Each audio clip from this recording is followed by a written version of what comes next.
এই যে হয়ে গেল আমার রসুন পেঁয়াজ দিয়ে শুটকির বিয়ন। এইভাবে আপনারা শুটকি রান্না করে খেয়ে দেখবেন, আপনাদেরও ভালো লাগবে। ওই শুটকির প্রেমীরা আপনারা সবাই চলে আসুন আমার বাড়ি। আমি ভালোবাসা দিয়ে আপনাদেরকে এই শুটকির বিয়নটা খাওয়াবো।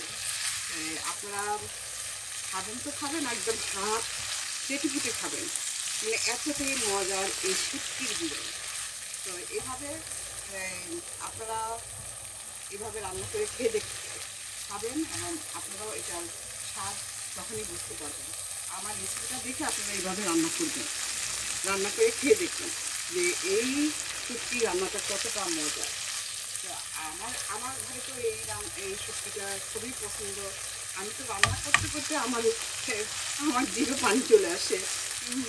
মানে আপনারাও নিশ্চয়ই এটা দেখে আপনাদের জিভে পানি চলে আসছে। হ্যাঁ, তো এখন পানি চলে আসলে তো হবে না, আপনারা নিজেরাও এইভাবে রান্না করে খেয়ে দেবেন। আর ওই যে আপনার আত্মীয় স্বজন ভাই বোন সবাইকে নিয়ে আমার বাড়ি এসে ঘুরে যাবেন। আমি আপনাদেরকে এই মানে ভালোবাসা দিয়ে আপনাদেরকে এই শুটকির বিরিয়ানিটা রান্না করে খাওয়াবো। যারা শুটকি পছন্দ করে, অনেকেই আছে শুটকি পছন্দ করে না, তবে 80% মানুষের শুটকি তাদের খুব প্রিয়। আমরা হাজার এই মাছ মাংসের ঘিরে এইভাবে যদি শুটকিতে রান্নাটা পাই, তাহলে মানে খুবই ভালো লাগে, যে মানে মুখের রুচির পরিবর্তন হয়। তো এই রুচি পরিবর্তন করার জন্য এইভাবে শুটকিটা আপনার রান্না করে খেয়ে দেবেন। তো আর আপনারা দিলুর কিচেনের সাথে থাকবেন। তো আল্লাহ হাফেজ, বাই। শুটকিটাকে একটু তেলের মধ্যে একটু ভেজে নিয়েছি, আর সাথে দিয়ে দিয়েছিলাম আমি বালাচাও করার জন্য এই কিছু চিংড়ি মাছ আমি এই ধুয়ে পরিষ্কার করে শুকিয়ে রেখে দিয়েছি।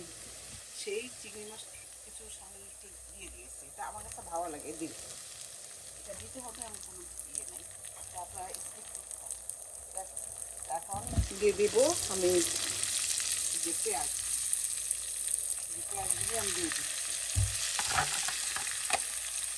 দিয়ে এখন আমি আমার রসুনটা দিয়ে দিচ্ছি।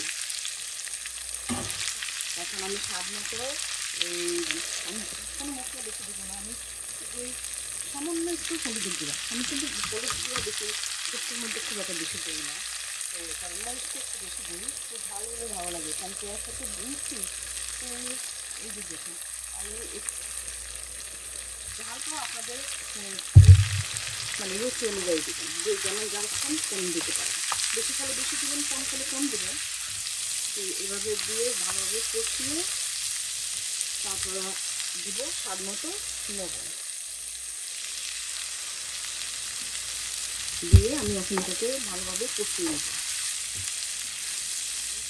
একটু ঝোল দিয়ে নিয়েছি, এই যে দেখুন এটা আপনার ঝোলটা আপনারা বুঝে দিবেন।